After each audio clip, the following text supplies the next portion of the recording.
On my 64th birthday, my son sent me a $3,000 bottle of bourbon, the kind that comes in a wooden box with a brass clasp and a little certificate of authenticity. Like it's a deed to a house. I couldn't drink a drop of it. I'd had a valve replaced 18 months earlier, and I lived on blood thinners now, and my son knew that better than anyone. So when he called the next evening with that careful, too bright voice and asked, "Did you open it yet, Dad? Did you try it?" I leaned back in my chair, looked at the bottle sitting on my kitchen table and said, "Sure did. Poured a little out for an old friend of mine and we toasted your mother." There was a silence on the line, so complete I could hear the refrigerator humming. Then he said, You drank it?" And his voice cracked right down the middle.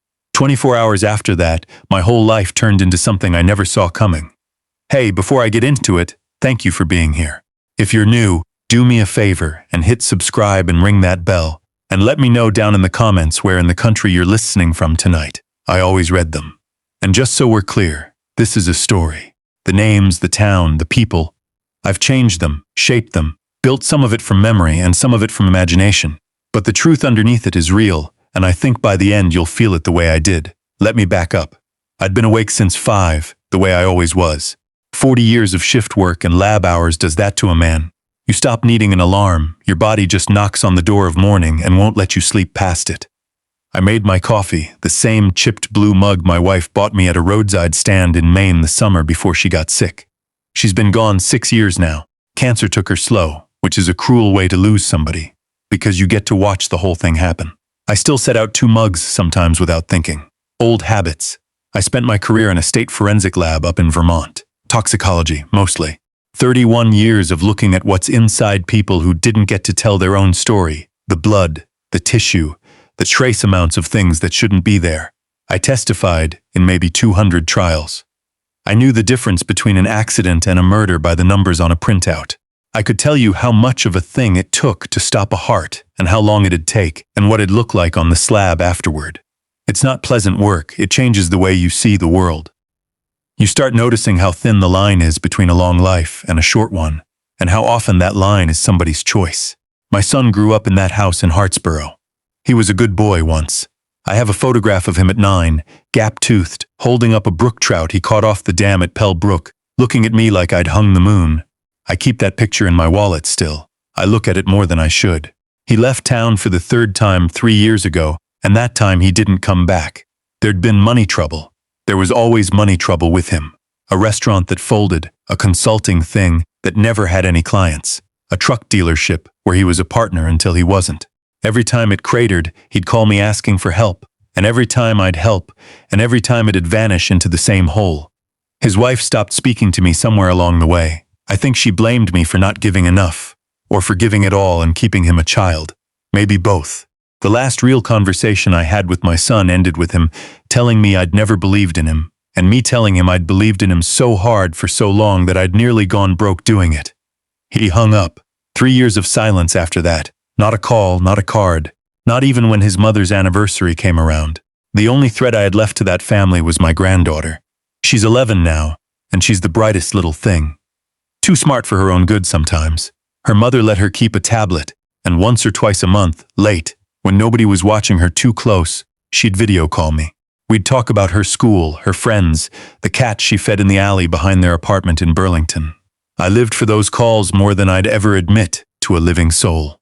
So when the bottle showed up on my porch, a courier truck pulling away into the gray, a wooden box with my name on the label, and a return address in Burlington, and no name on the sender line, I'll be honest with you. The first thing I felt wasn't suspicion. It was hope. My fool heart jumped. He remembered. After 3 years, he remembered my birthday. I carried it inside and set it on the table and ran my thumb over the brass clasp, and for a long minute I just stood there, feeling like maybe I'd been wrong about everything. Maybe he'd grown up. Maybe this was his way of saying it.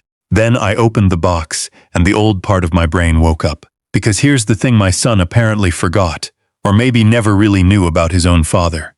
31 years of looking at poisonings teaches you to look at gifts a certain way. And this gift was wrong in a way I couldn't put my finger on at first. The bourbon was real, a rare one, a single barrel from a distillery that doesn't make that mash anymore, the kind of bottle a collector keeps and never opens.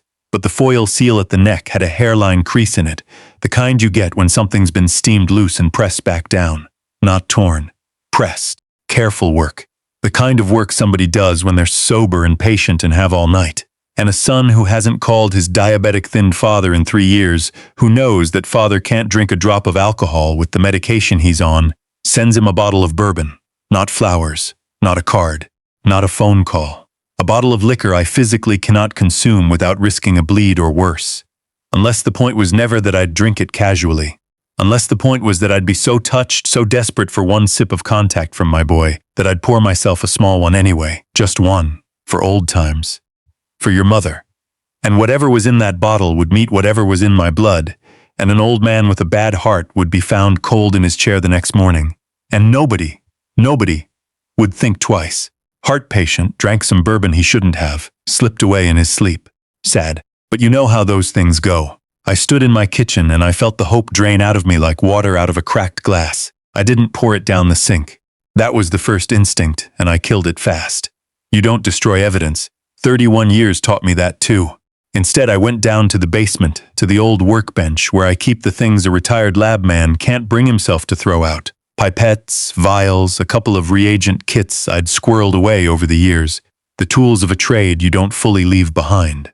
I drew off a few milliliters from that bottle with a sterile syringe, careful as a surgeon, and I sealed the bottle back up exactly the way I found it. I'm not going to walk you through the chemistry, because that's not the kind of thing a man ought to lay out plain for the whole internet to hear. And because it doesn't matter. What matters is that by 2 a.m, sitting at that workbench with my reading glasses sliding down my nose and my hands not quite as steady as they used to be, I knew the bourbon was laced, not with something exotic, something quiet, something a cardiac man like me already had a prescription for, a heart medicine that's perfectly safe in the right dose and absolutely lethal in the wrong one. The kind of thing that, found in the blood of a 64-year-old with a replaced valve, would raise exactly 0 eyebrows at the coroner's office. It would look like my own medication. It would look like me being careless. It would look like nothing at all. My son hadn't sent me a present. He'd sent me a way out of his problems. I want to tell you, I cried. I didn't. Not then. I think I was past it. I just sat there in the basement under that one bare bulb until the cold got into my knees, and I thought about the boy with the trout, and I thought, all right, if that's the game. The next evening, he called. I'd been waiting for it. A man who sends a thing like that can't help himself. He has to know if it worked. He has to find out if he's free. And so when the phone lit up with his name, I let it ring 3 times to steady my voice. And I picked up, and I made myself sound like a happy old man who'd had a nice birthday. Hey, son. Good to hear from you. Hey, Dad. Careful. Bright. Just calling to check in. Did the package come? Did you get it? I did. Lord, son, you shouldn't have. That's a serious bottle. Yeah, well, a little laugh. You deserve it. You only turned 64 once. Did you try it yet?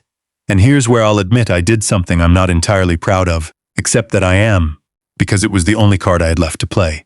I lied to my son.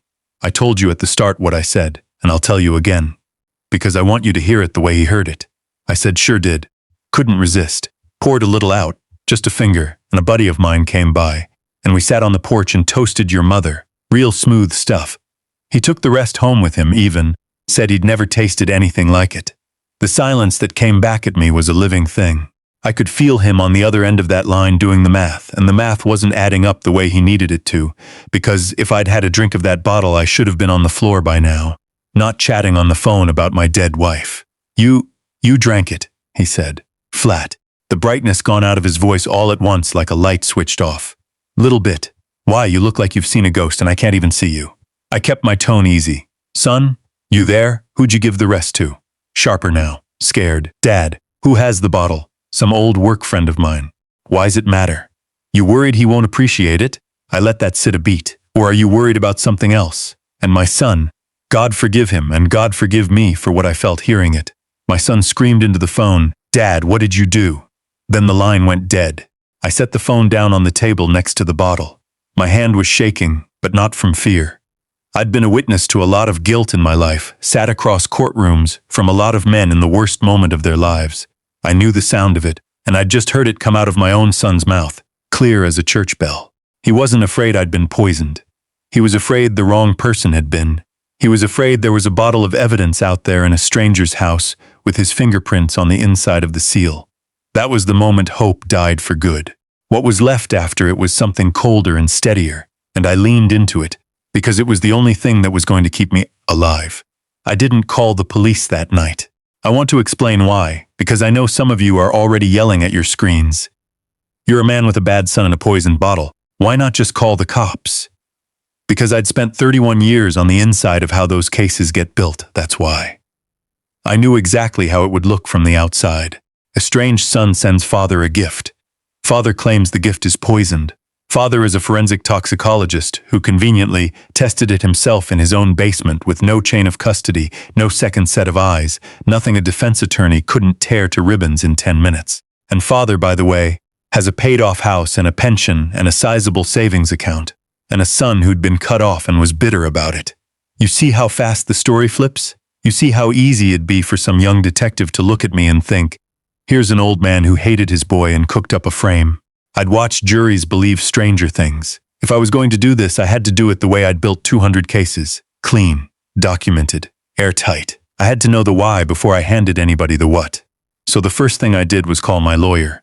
A man named Theo Lindqvist, who'd handled my affairs for 20 years, drew up my will after my wife passed. The kind of fellow who answers his phone at 9 at night and doesn't make you feel bad about it. I told him I wanted to come in and review my estate, all of it, soon as he could see me. He asked if everything was all right. I said I just wanted to make sure my paperwork was in order, what with my heart. He said come in tomorrow. What I found in his office the next morning put the floor under everything. 6 months back, my son had contacted Theo's office, pretended to be calling on my behalf, said his old man was getting forgetful, wanted to update his beneficiaries, could they send the forms. Theo's paralegal, new at the time, had mailed them out without flagging it. My son had filled them out. He'd named himself sole beneficiary of everything, the house, the accounts, a life insurance policy I'd taken out decades ago and forgotten I even had, $500,000 that paid out on my death. He'd forged my signature, and he'd forged it well enough that it had sat in a file for 6 months without anybody blinking. But it had never been finalized because the policy required a notarized signature and a medical disclosure, and those couldn't be faked through the mail. So he had the paperwork ready. He had the beneficiary changed on paper. All he was missing was the one thing that would make it real and irreversible: my death. I sat in that leather chair in Theo's office and I felt something I hadn't felt in a long time, which was clarity. He hadn't snapped, he hadn't done this in a fit of rage. He'd been planning it for half a year, paperwork and patience. The foil steamed off a bottle at his kitchen table some night while his daughter slept down the hall. My granddaughter slept down the hall while her father practiced killing me. Theo wanted to call the police right then. I told him no, not yet. I told him to do 3 things. Quietly flag the forged paperwork and lock it down. Put a hold on any beneficiary changes and, most important, document everything with dates and copies. Build the file. He looked at me a long moment over his glasses and said, "You used to do this for a living, didn't you? Building these." I said I did. He said, "Then build it right." And he started copying pages. The second piece came from the last place on earth I wanted it to. My granddaughter called me 3 nights later. Late, the screen too dark, her little face lit blue from the tablet. She was whispering. She told me her daddy had been weird, that he was gone a lot, that when he was home he stayed locked in the bedroom on the phone. She said her mom and dad fought now, fights with the door shut and the TV turned up so she couldn't hear. And then she said the thing that I will carry with me until they put me in the ground next to her grandmother.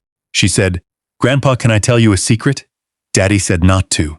But Mommy says secrets make your stomach hurt. And before I could stop her, because part of me wanted to stop her, part of me didn't want to know, she said, "Daddy keeps saying we're going to be okay soon. We're going to have a lot of money. He talks to a man named Dom on the phone. And I heard him say your name, Grandpa. He said your name, and then he said the policy." "What's a policy?" I had to put the phone face down on the table for a second so she wouldn't see my face. When I picked it back up, I made myself smile and I said, "It's just a boring grown-up money word, sweetheart. Nothing for you to worry about." And then I said, "But listen to me. You're right about secrets. They do make your stomach hurt. You can always tell me anything, no matter what your daddy says. You understand?" She nodded, solemn as a judge, and a minute later her mother called her name and she was gone, and I sat in the dark a long time. Then I opened a notebook. A plain composition book, the kind you buy at a drugstore. And I started a log. Date, time, what she'd said, word for word. The way I'd written field notes for 31 years. Because a man named Dom was a thread, and I knew how to pull a thread. Dom turned out to be Dominic Crivelli, and I'll tell you how I learned that, because it nearly got me killed. I'd reached out to my old partner from a couple of joint investigations back in the day, a retired detective named Wade Sorensen who still had friends in the right places. I told Wade some of it, not all, not yet, just that my son had fallen in with somebody named Dom up in Burlington who lent money, and I wanted to know who. Wade made some calls. 2 days later, he called me back and his voice was different, careful. He said, "Your boy owes money to Dom Crivelli. You don't want your boy owing money to Dom Crivelli. The man breaks more than legs, and the people who can't pay him have a way of becoming worth more dead than alive. You hear what I'm telling you?" I heard it. A son $300,000 underwater to a man like that. A father with $500,000 in life insurance and no expiration date except the natural one. Crivelli hadn't pulled the trigger. He didn't have to. He'd just told my son the clock was ticking and let my son figure out the rest. I figured I had time to keep building. I was wrong about that. 3 nights after I talked to Wade, I woke up at 2 in the morning to a sound that didn't belong. The soft, deliberate click of my own back door. The one I'd started locking twice since the bottle came. I lay there in the dark with my heart going like a drum, and old instincts I thought I'd lost took over, and I reached into the nightstand for the revolver I keep there, and I did not turn on a light. I came down the hall in my bare feet, the way you learn to in a house you've lived in for 40 years, knowing every board that creaks. And there, sitting in my own living room in the dark in my own armchair, was a man I'd never seen before. Heavyset, calm, hands resting on his knees where I could see them. "Easy," he said before I could say a word. "I'm not here to hurt you. If I were, you'd already be hurt. Lower the gun. We'll talk like men." I did not lower the gun. I asked him who he was. He smiled, almost friendly, and told me. Dom Crivelli. He'd come, he said as a professional courtesy. And then he told me, sitting in my dead wife's house at 2 in the morning, the whole thing plain. My son owed him $300,000. My son had told him not to worry, that he was coming into a substantial inheritance, and soon because his father was in poor health and wouldn't last the year.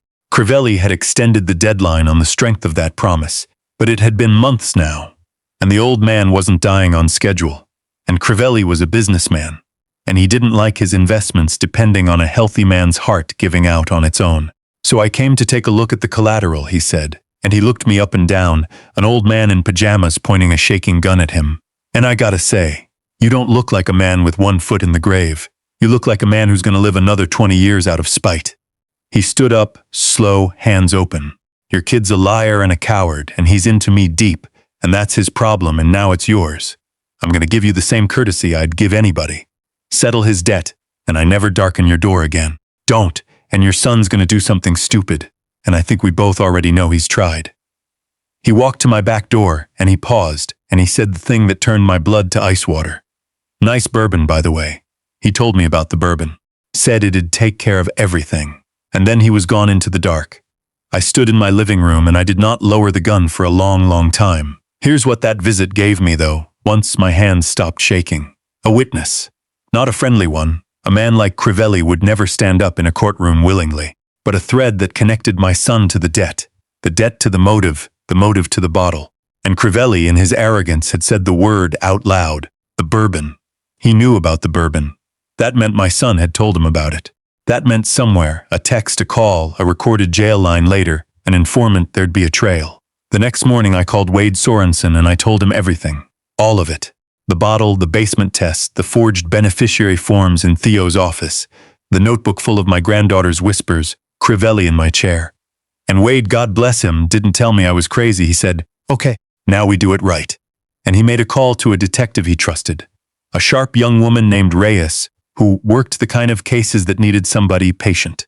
When Detective Reyes came to my house, she didn't look at me like a bitter old man with a frame-up. She looked at the file Theo had built, and the notebook I'd kept, and the sealed bottle with its careful chain of custody. Because I'd done it right, I'd logged every step, every milliliter, every date, and she looked at me and said, "You used to do this, didn't you?" Everybody kept saying that. I told her I did. She said, "Then you know I have to verify all of it from scratch. Independent lab. Your basement work doesn't count." I told her I was counting on it. I wanted somebody else's name on that report. I wanted it bulletproof. It took the state lab 11 days to confirm what I'd found in my basement in one night. The bourbon was laced with a lethal concentration of a cardiac medication. Enough, in a man with my history, to look exactly like a natural death and to be exactly the opposite of one. The seal had been tampered with, and the partial print they lifted from the inside of the foil, the one nobody steams a bottle shut without leaving, came back to my son. They arrested him at his apartment in Burlington on a Tuesday morning. They took the laptop with the forged forms still in the drafts of his email. They pulled his phone, and on it were the messages to Crivelli. Promises, deadlines, one line, sent at 11:40 the night before the bottle shipped that read just, "It's done, give me till the funeral." They found the receipt for the bourbon. They found a search history a defense lawyer would weep over. My son had been thorough about a lot of things, but he was an amateur, and amateurs always think the part nobody sees is the part that doesn't exist. I didn't go to the arrest. I couldn't. Wade told me about it after. He said my son didn't even fight it. He said when they read it out, attempted murder, fraud, forgery, my son just sat down on his own kitchen floor and put his head in his hands and said, "I didn't have a choice." Wade said he looked at him and said, "Son, you had nothing but choices." The trial took the better part of a year, I testified. I sat in that witness box, the same kind of box I'd sat in 200 times for other people's dead, and this time it was my own boy at the defense table, gray now. Older than 3 years should have made him, and he wouldn't look at me. I told the jury the truth. All of it. The bottle. The basement. The phone call where I lied to my own son to hear the guilt come out of him. The lawyer told me afterward that the call was the moment the jury turned, that you could see it on their faces. A father who'd had to trick his child into showing him who he really was. He got 15 years. Could have been more. The judge, in handing it down, said something I've thought about every day since. She said the cruelest crimes aren't committed by monsters, but by ordinary people who decided, somewhere along the way, that someone they were supposed to love was worth less to them alive than dead. She was looking at my son when she said it.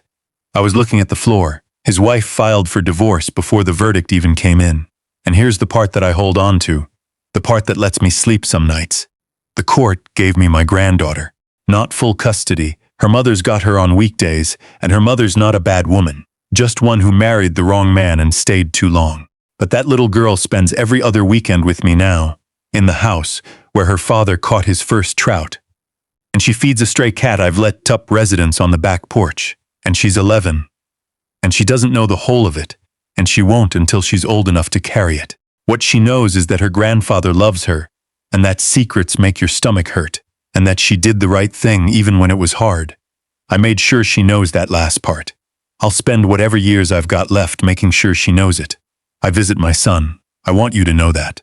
People are surprised when I tell them. Once a month, I make the drive up to the facility, and I sit across a steel table from him. And mostly we don't say much. He's apologized. I don't know if I believe it, and I've stopped needing to. He's still my boy. The man who poisoned a bottle and the boy with the trout are the same person, and I've made my peace with the fact that I have to hold both of them at once, or I'll lose my mind. Last time I went, he asked about his daughter. I told him she's doing well in school. He cried. I let him. People ask me how I'm not angrier. The truth is, I was the angriest man alive for a while there. And then one morning I woke up and the anger had burned down to embers. And underneath it was just sadness. And underneath the sadness was a question I can't answer. Where did I lose him? Was it the first time I bailed him out, or the last? Was it the year his mother got sick, and I disappeared into her care and forgot he was scared too? I'll never know. That's the thing nobody tells you about a child going wrong. You spend the rest of your life as the detective on the one case you can never close. So if you've stayed with me this long, let me leave you with the only thing I know for sure. Don't wait for the bottle. Don't wait until somebody you love has run so far past the edge that the only way they can see out is over your dead body. Talk to your kids while they're still your kids. Ask the hard questions before the answers get carved in stone. Notice when someone's drowning, even when they're too proud to call for help, especially then. My son drowned 3 feet away from me for years, and I was so busy being the man who knew how everyone else died that I didn't see the water rising in my own house. The snow started falling outside as I tell you this. First real snow of the year, covering the yard and the driveway and the bare maples down by the brook. My granddaughter's asleep in the room that used to be her father's. And tomorrow morning I'll make 2 cups of coffee out of habit and pour one out, and I'll sit at that kitchen table where the bottle once stood, and I'll be grateful, the way only a man who was supposed to be dead can be, for one more ordinary day.